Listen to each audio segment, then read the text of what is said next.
DElEd अथवा BTC के सत्र 2024-26 में प्रवेश लेने जा रहे सभी नवीन प्रशिक्षुओं का मैं राहुल सर बहुत बहुत स्वागत करता हूं। जैसा कि आप सभी को पता है कि 18 सितंबर से डीएलएड प्रवेश प्रक्रिया प्रारंभ हो चुकी है, यानी 18 तारीख से आपका आवेदन प्रारंभ हो चुका है। आवेदन प्रारंभ होने के पहले मैंने एक वीडियो डाला था जिसमें आवेदन की प्रक्रिया को बहुत अच्छे तरीके से समझाया था। क्या क्या डॉक्यूमेंट्स उसमें लगने हैं, कैसे कैसे एडमिशन का प्रोसेस है, क्या डेट होने वाली है, लास्ट डेट कब होगी, फीस वगैरह सारा डिटेल मैंने उसमें बताया था। जिन लोगों ने वह वीडियो नहीं देखा है वो इधर आई बटन में उसका लिंक मिल जाएगा, आप लोग जाइए उस वीडियो को अच्छे से देख लीजिए, जिससे आपका एडमिशन करवाने में या एडमिशन स्वयं से करने में किसी भी प्रकार की समस्या ना आए।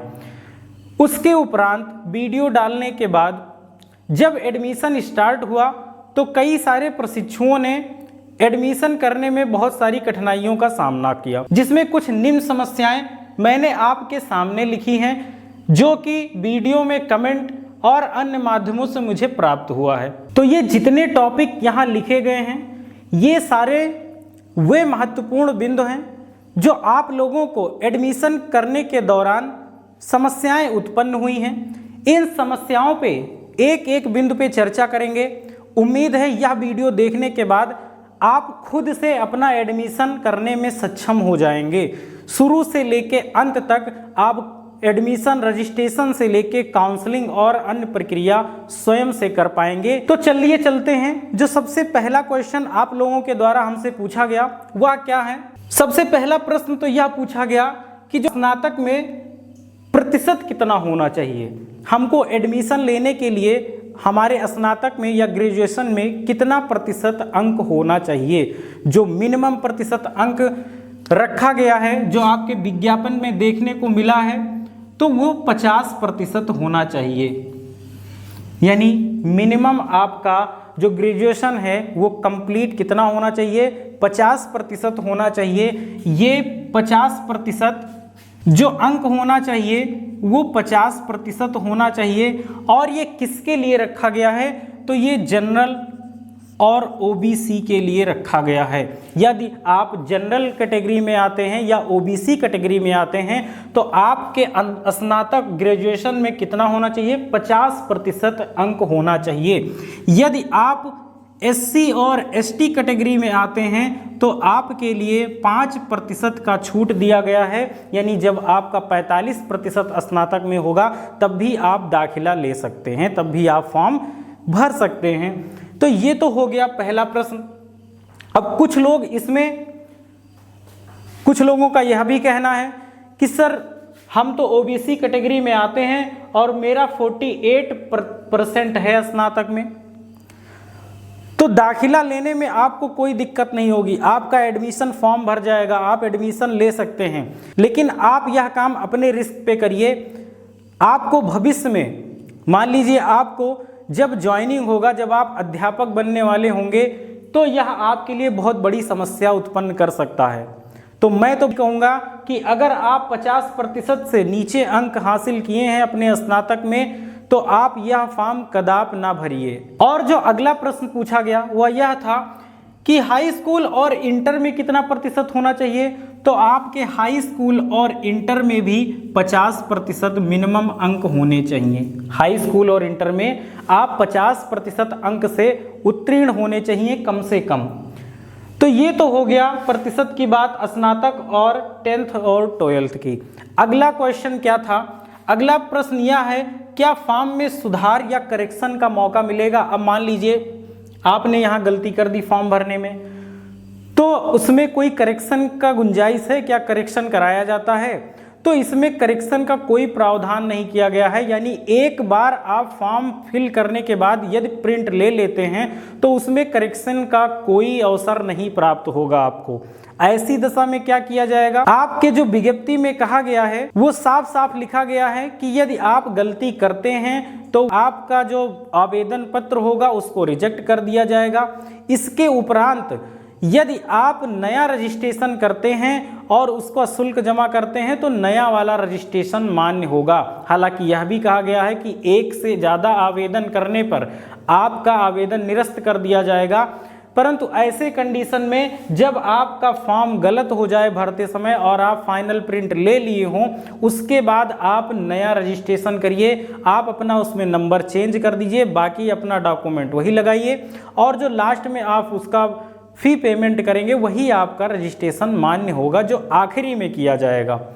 तो एक मौका इसमें आपको दिया गया है सुधार करने का। अब देखिए चौथा पॉइंट, सबसे महत्वपूर्ण। आधे से ज़्यादा बच्चे तो इसी में परेशान हैं कि सर हमारा CGPA या SGPA में है मार्कशीट, जो ग्रेजुएशन है उनका जो अंक पत्र है वो न्यू एजुकेशन पॉलिसी के अकॉर्डिंग अब जो अंक प्राप्त होते हैं वो CGPA या SGPA में प्राप्त होता है। उनमें प्राप्तांक और पूर्णांक नंबर में नहीं दिए होते हैं, बल्कि CGPA और SGPA में दिया जाता है। तो अब देखिए ये CGPA का जो फुल फॉर्म होता है क्युमुलेटिव ग्रेड पॉइंट एवरेज, यानी इसमें आपको प्राप्तांक और पूर्णांक नहीं दिया जाता है, CGPA दिया जाता है, वो भी पॉइंट में। अब ये लोग कैसे फॉर्म भरेंगे, CGPA या SGPA वाले फॉर्म कैसे भरेंगे? तो उनके लिए देखिए CGPA से आपको सबसे पहले तो उसको परसेंट में बदलना पड़ेगा, क्योंकि आपके फॉर्म में सीधा सीधा परसेंट पूछा गया है, परसेंट मांगा जा रहा है, प्राप्तांक मांगा जा रहा है और पूर्णांक मांगा जा रहा है। तो यहाँ से आपको परसेंटेज, प्राप्तांक और पूर्णांक स्वयं से निकालना होगा। कैसे निकालते हैं? तो मैंने लिखा है, इसका एक फॉर्मूला कह लीजिए इसको, या एक तरीका है CGPA इंटू 9.5। क्या करते हैं, जो आपका CGPA है उसमें 9.5 से मल्टीप्लाई कर देंगे तो आपका परसेंटेज निकल के आ जाएगा कि आपको कितना परसेंटेज मिला हुआ है। जैसे एग्जाम्पल में मैंने लिखा कि जो आपका टोटल CGPA है वो 8.8 है, यानी जो आपके टोटल सेमेस्टर है, मान लीजिए आपके 6 सेमेस्टर हुए तो 6 सेमेस्टर में आपको जो CGPA मिला वो 8.8 मिला। अब यदि इनका परसेंटेज निकालना होगा तो हम क्या करेंगे, इस 8.8 में मल्टीप्लाई कर देंगे 9.5 से। तो मल्टीप्लाई करने के बाद जो आएगा वही आपका परसेंटेज हो जाएगा। तो आप परसेंटेज के कॉलम में वही भरेंगे, वही फिल करेंगे। ये तो हो गई परसेंटेज की बात। अब उसमें 2 कॉलम और मिलेंगे आपको, एक तो प्राप्तांक का और दूसरा पूर्णांक का। तो देखिए जो पूर्णांक होगा यानी जो मैक्सिमम मार्क होगा उसको आप 1000 फिल करेंगे। क्या फिल करेंगे? 1000 भरा जाएगा। जो मैक्सिमम मार्क होगा उस कॉलम में 1000 आप भरेंगे। और उसके बाद जो प्राप्तांक होगा, अब प्राप्तांक कैसे निकालेंगे? देखिए परसेंटेज तो आपका ये हो गया, तो परसेंटेज लिख के उसमें 10 से मल्टीप्लाई कर देंगे और जितना आएगा, मान लीजिए ये आ गया 836, तो यही आपका प्राप्तांक हो जाएगा। किससे मल्टीप्लाई किए? यहाँ 10 से किए। तो परसेंटेज निकालने के लिए 9.5 से मल्टीप्लाई करेंगे और ऑब्टेन मार्क यानी प्राप्तांक निकालने के लिए परसेंटेज में बस 10 से मल्टीप्लाई कर दीजिएगा। तो ये आपका पूर्णांक हो गया और ये आपका प्राप्तांक हो गया। तो आपको जो तीनों रिक्वायर होते हैं, जो परसेंटेज वो निकल आएगा, पूर्णांक 1000 हो जाएगा और प्राप्तांक जो आप 10 से मल्टीप्लाई करेंगे वो आ जाएगा। तो इस प्रकार आप अपना ये कॉलम पूर्ण कर सकते हैं, इस फॉर्म को भर सकते हैं। तो ये तो हो गई आपकी CGPA, परसेंटेज, पूर्णांक और प्राप्तांक की बात। अब देखते हैं अगला पॉइंट जो है कट ऑफ। बच्चों द्वारा यह बहुत पूछा जा रहा है कि सर कट ऑफ कितनी जाएगी, हमारा इतना नंबर है तो क्या मेरा एडमिशन हो जाएगा, क्या मुझे डाइट मिलेगा? तो इसके लिए मैं कहूँगा कि ST और SC के सभी एप्लीकेंट जिनका 200 प्लस कट ऑफ होगा उनको चांसेस होगा कि वो डाइट उनको मिल जाए। और जनरल और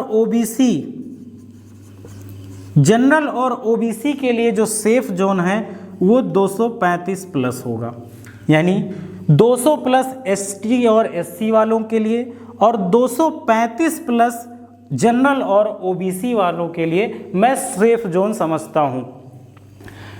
तो ये तो हो गई आपके कट ऑफ की बात। अब अगला पॉइंट जो है, कई लोगों का कमेंट यह भी आया कि सर रिजल्ट अभी नहीं आया है और हमें फॉर्म भरना है। तो जैसे मैंने पहले पॉइंट में बताया कि अगर आप गलत फॉर्म भरते हैं, मान लीजिए आप जबरदस्ती फॉर्म अप्लाई कर दिए, आपका रिजल्ट अपूर्ण है, तो जो कॉलम उसमें दिया गया है रजिस्ट्रेशन फॉर्म में, ये पूछा गया है कि आप कितने अंकों से उत्तीर्ण हुए हैं, आपका कितना नंबर आया है, तो आप उस कॉलम में क्या भरेंगे। मान लीजिए आपने 70% भर दिया, तो क्या गारंटी है कि आपका 70% ही रिजल्ट आए। ऐसे कंडीशन में आपका रिजल्ट आगे मिसमैच होगा। आप एडमिशन तो ले लेंगे किसी प्रकार, लेकिन आगे आपको बहुत सारी समस्याओं का सामना करना पड़ेगा। तो ऐसे सिचुएशन में मैं कहूँगा कि आप इस सत्र में फॉर्म ना भरें। आपका जब रिजल्ट कंप्लीट आ जाएगा तो आप 1 साल का और वेट कीजिए, आप अगले साल नेक्स्ट ईयर फॉर्म फिल करिए। अब जो अगला पॉइंट है वो है बिना काउंसलिंग के एडमिशन, इसको डायरेक्ट एडमिशन भी बोलते हैं। ये कब होता है? तो देखिए, जब कई चरणों में एडमिशन होता है, कई चरणों में काउंसलिंग होता है, उसके बाद लास्ट में यदि सीटें बचती हैं तब डायरेक्ट वालों को मौका दिया जाता है, ऐसे लोग जिन्होंने काउंसलिंग ना कराया हो। हमें नहीं लगता इस बार सीटें उस हिसाब से बचेंगी या फिर डायरेक्ट वालों को मौका दिया जाएगा। क्यों? क्योंकि इस बार एप्लीकेंट की संख्या ज़्यादा है, रजिस्ट्रेशन करने वालों की संख्या ज़्यादा है। इस बार हर वर्ष की अपेक्षा फॉर्म ज़्यादा ही पड़ेंगे, हो सकता है सीटें फुल हो जाएं, तो इनको मौका ना मिल पाए। इसीलिए आप लोग डायरेक्ट का इंतज़ार मत करिए। जिन लोगों ने फॉर्म भरा है वो काउंसलिंग ज़रूर कराएंगे, डायरेक्ट का इंतज़ार नहीं करेंगे। ठीक है, तो ये हो गया काउंसलिंग की बात। आगे कई बच्चों का यह भी कमेंट आया है, यह भी पूछना था कि सर साथ में पीजी या कोई अन्य कोर्स करना चाहते हैं। तो देखिए, आपका जो डीएलएड कोर्स है यह 2 वर्ष का पूर्ण ट्रेनिंग कोर्स है। इसमें आप 2 वर्ष के लिए पूरी तरह से रिजर्व हो जाते हैं। जिस डेट से आपका प्रशिक्षण स्टार्ट होगा, दिसंबर में आपका प्रशिक्षण स्टार्ट होगा, तो अगले वर्ष दिसंबर में उसी डेट को आपका प्रशिक्षण कंप्लीट होगा। उसके बीच में आप कहीं और इंगेज नहीं हो सकते हैं। 2 वर्ष के लिए आप डीएलएड की पूरी ट्रेनिंग करेंगे ही करेंगे। हाँ, यदि आप फिर भी डीएलएड के साथ साथ पीजी करना चाहते हैं, जैसे कई बच्चों ने स्नातक किया है उसके बाद डीएलएड करेंगे और चाहते हैं साथ साथ में हमारा पीजी भी हो जाए, पोस्ट ग्रेजुएशन भी हो जाए, तो उनके लिए जो ओपन यूनिवर्सिटी है वह सबसे अच्छा रास्ता होगा। जैसे कि उत्तर प्रदेश राजर्षि टंडन मुक्त विश्वविद्यालय है, आप इसमें अपना दाखिला ले सकते हैं, साथ में आपका डीएलएड भी चलता रहेगा और आप पीजी कोर्स भी कर सकते हैं। उसमें क्या होता है, आपको उसमें क्लासेस नहीं करनी होती हैं क्योंकि वो दूरस्थ शिक्षा है, आपको सिर्फ उसमें एग्ज़ाम देने जाना रहता है। आप एक बार एडमिशन ले लेंगे, उसमें आपका जो अध्ययन सामग्री होगा, बुक्स वगैरह आपके घर पे आ जाएंगी, आप स्व अध्ययन करेंगे और जब एग्ज़ाम होगा, सेमेस्टर वाइज एग्ज़ाम होता है, तो आप बस एग्ज़ाम देने जाते हैं और आप इसके साथ साथ वह भी कोर्स कर सकते हैं, कोई भी पीजी कोर्स कर सकते हैं, उसमें आपको कोई दिक्कत नहीं होगी। यह दोनों एक साथ मान्य होगा और वो भी पूरे ऑल ओवर इंडिया में मान्य होगा, यानी पूरे भारत में उसकी डिग्री मान्य होती है।